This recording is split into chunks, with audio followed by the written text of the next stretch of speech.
Hey there, it's Lisa Danforth, business strategist and leadership vision coach, coming to you today to talk about boundaries, that invisible line that really creates the space for you to choose and live the life that you want. And it really boils down to your yeses and your nos. Your yeses and your nos define and shape your life. What you're saying yes to and what you're saying no to create your choices, your opportunities, and really build your relationships.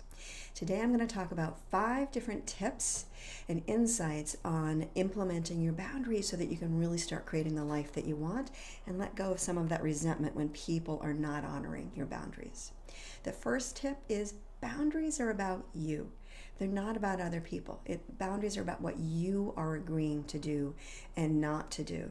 So remember that when you are establishing a boundary, it's your responsibility to let people know about them.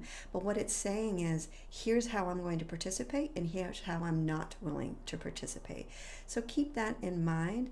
It's your responsibility to set your boundary, share your boundary, and live by your boundary. You're not determining what other people will or will not do.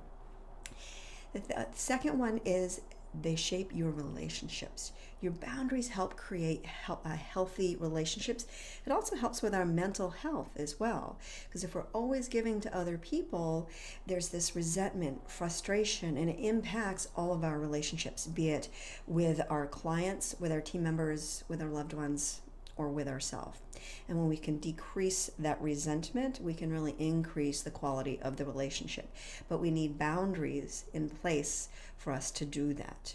So the importance is healthy relationships. The third one is time and priority management. We need boundaries around us so that we're not saying yes to everyone else and no to ourselves.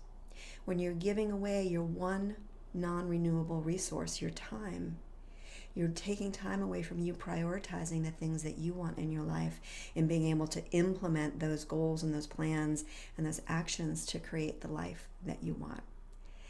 The other one is flexibility. Flexibility is a huge component of boundaries. When you have boundaries and they're established, people know about them, and you're clear on them, it gives you the ability to be a little flexible in your boundaries. So you might be in a situation where the other person is respectful and your boundaries can be a little more fluid.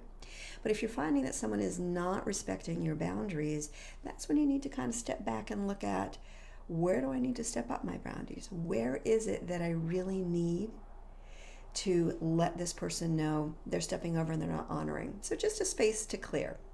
And then the fifth one really is providing that space. When you have the boundaries, it gives you the space to make choices in your life that towards things that you want in your life, not things that are going to create the resentment.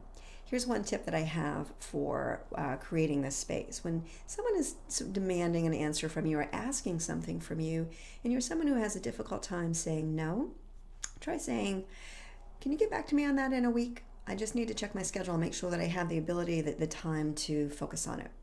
And if they really give you some pushback on this, just say, if you need an answer right now, then the answer needs to be no. That way, the answer is on them. So if they're taking the no because they need an answer in the moment, then that is on them. The thing with boundaries is they decrease our stress. When we're able to set in those boundaries and let people know, really cut in that invisible line of here's where my boundary is, it decreases the stress because people understand and know what your expectations are, what you're willing to do, and what you're not willing to do. The trip up is creating those boundaries can be a little stressful in the moment. But the thing is it's a short-term stress with a very long-term gain. You can live the life that you want, have the relationships that nurture you, and make the choices that are in alignment with the life that you want to live, not what someone else is desiring, needing, wanting, or demanding of you. So what one boundary, if you were to put it in place today, would make the greatest amount of impact for you living the life that you want to live so that you can shape the life every single day of what your actions are, your joy, and your fulfillment? I'd love to know. If you could post below, that would be wonderful.